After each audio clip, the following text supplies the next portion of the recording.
Сәлеметсіздер ме, құрметті оқушылар. Бұл әдеттегідей а, Қазақстан тарихынан видео сабақ. Бүгінгі талдайтын тақырыбымыз алаш қозғалысы, алаш қозғалысы қайраткерлерінің жалпы саясаттағы рөлі, соған тоқталатын боламыз, иә.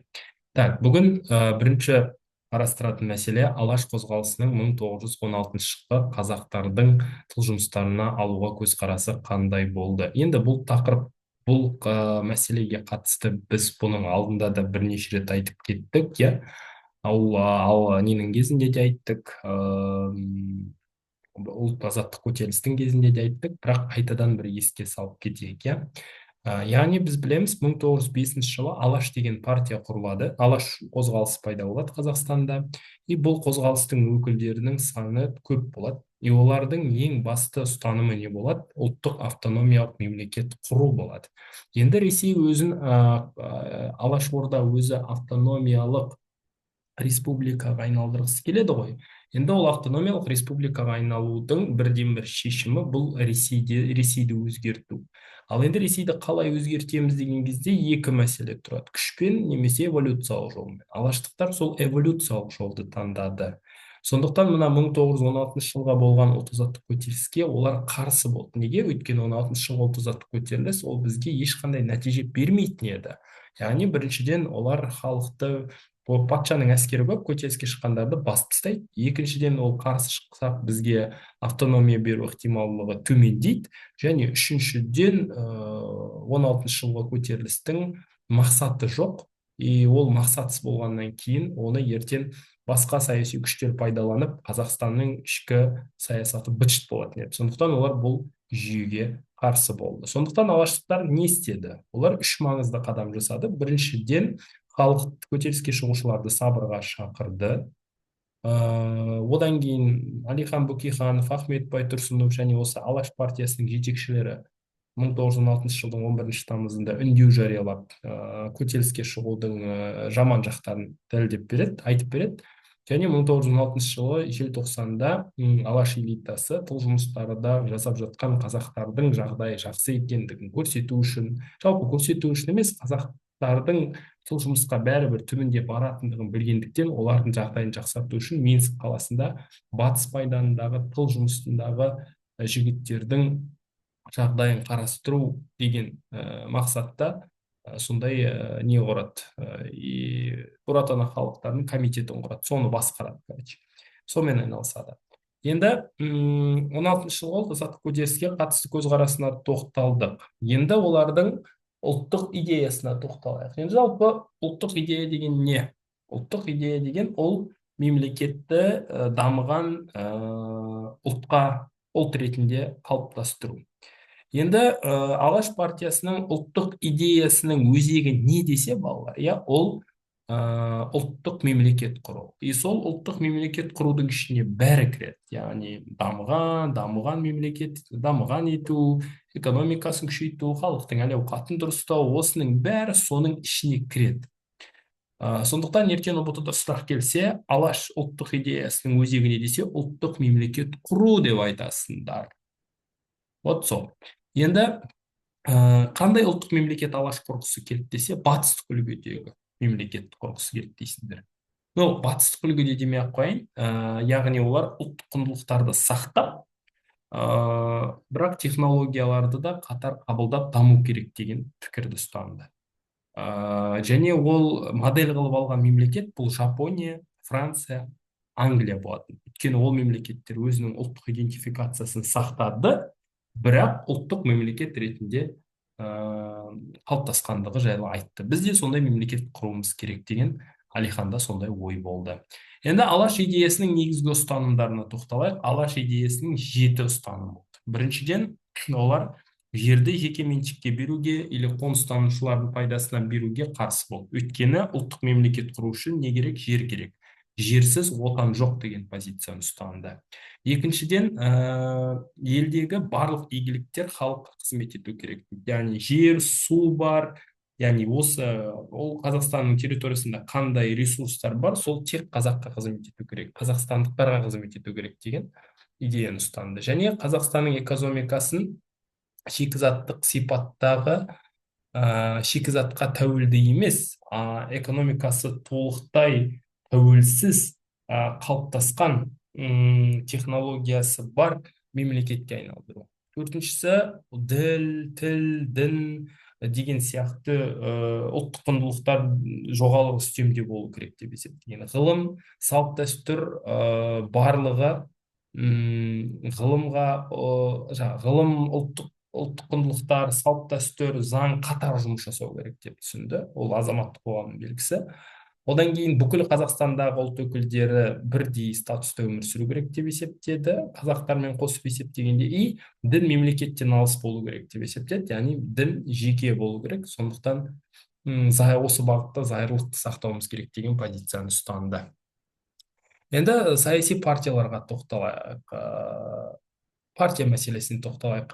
Енді балалар, былай деп айтайыншы, 20 ғасырдың басында ұлттық мемлекет құру бұл тек қана алаштықтардың мақсаты деп айтпау керек. Бұл жерде 20 ғасырдың басында бізде көптеген партиялар болды ұлттық мемлекет құруға жұмыс жасаған. Бірақ солардың ішінде бізде жиі ұбытта келетіні және ең негізгілері бұл 300 партиясы және Алаш партиясы. Қазір біз Алаш партиясы қалай құрылды, и олар қандай ұлттық мемлекет құрғысы келді, соны айтамыз. Одан кейін екіншісі жаңағы 300 партиясы не істеді, олардың мақсаты қандай болды, соған тоқталамыз.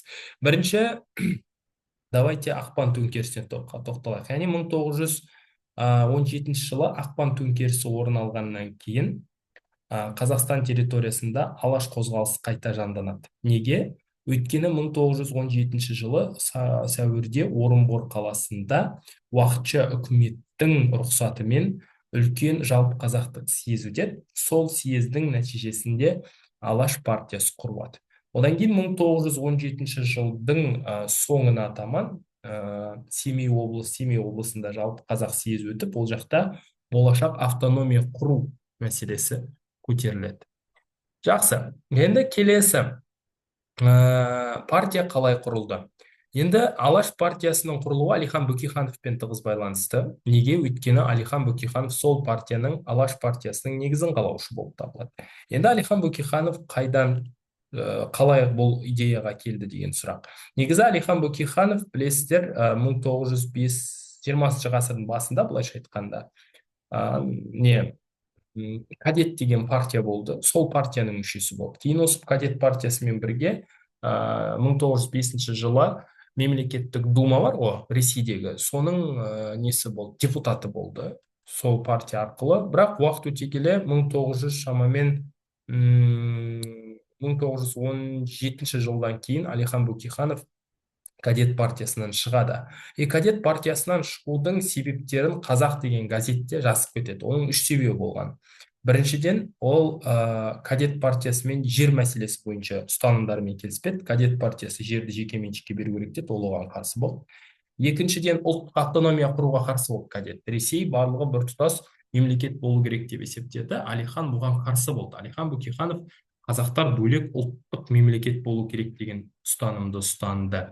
Ал үшінші мақсаты бұл не болды десе, үшінші мақсаты дінді мемлекеттен бөлек ұстауды қолдады Алихан. Кадеттер, наоборот, дінді мемлекет қадағалауында ұстау керек деген ойда болды. Алихан зайырлықты қолдады, кадеттер оған қарсы болды. Вот үш ұстанымға байланысты екеуі келісе алмады. Алихан мен кадет партиясы мүшелері, Алихан ол партиядан шығып кетті.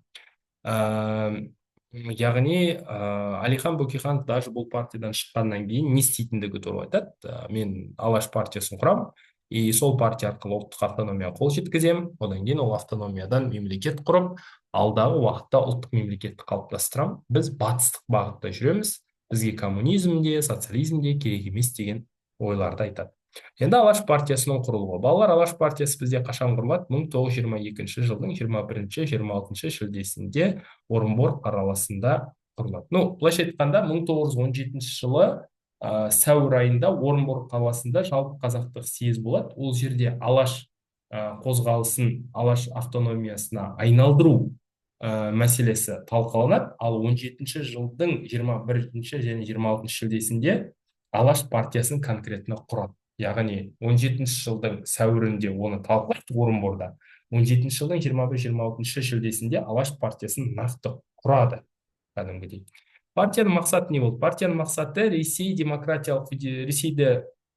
демократиялық федеративтік республикаға айналдыру уақытша үкіметтің ықпалымен, сосын қазақ автономиясын құру. Жалпы айтқанда мақсаты не десе, қазақ автономиясына қол жеткізу дейсіңдер. Партияның баспасөз органы Қазақ газеті болды, жетекшісі Әлихан Бөкейханов болды. Алаш партиясының құрамында басында 5 мың адам болды. Оның ішінде ең негізгілері бұл Мұхамеджан Тынышпаев, Мағжан Жұмабаев, Шәкәрім Құдайбердіұлы, Ғали Қарашев, Сұлтанмахмұт Торайғыров, Ғаббасов, Халел Ғаббасов, Әлихи Марғұлан және Жәлел Досмағамбетов деген кісілер болды.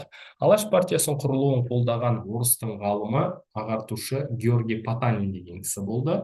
Алаш партиясының алғашқы бөлімшесі, подразделениесі бірінші пішпекте құрылды. Ол неге пішпекте құрылды? Өйткені Жетісудағы алаштардың атынан жұмыс істеп, Алаш партиясының идеясының Жетісуға келуіне түрткі болған Жайнақов, Садықов, Ибраев, Айдарбеков, Сорамбаев деген кісілер болады. Осылар белсене қатысады, олар бірінші пішпекте Алаш партиясының бөлімшесін ашады.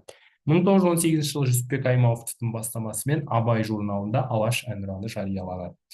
Енді Алаш партиясының бағдарламасы қандай болды? Алаш партиясы өзінің бағдарламасын дайындайды 1917 жылы. Бағдарламаның мәтінін Әлихан Бөкейханов, Міржақып Дулат, Ахмет Пірімжанов, Ахмет Байтұрсынов, Ғани Жүндібаев,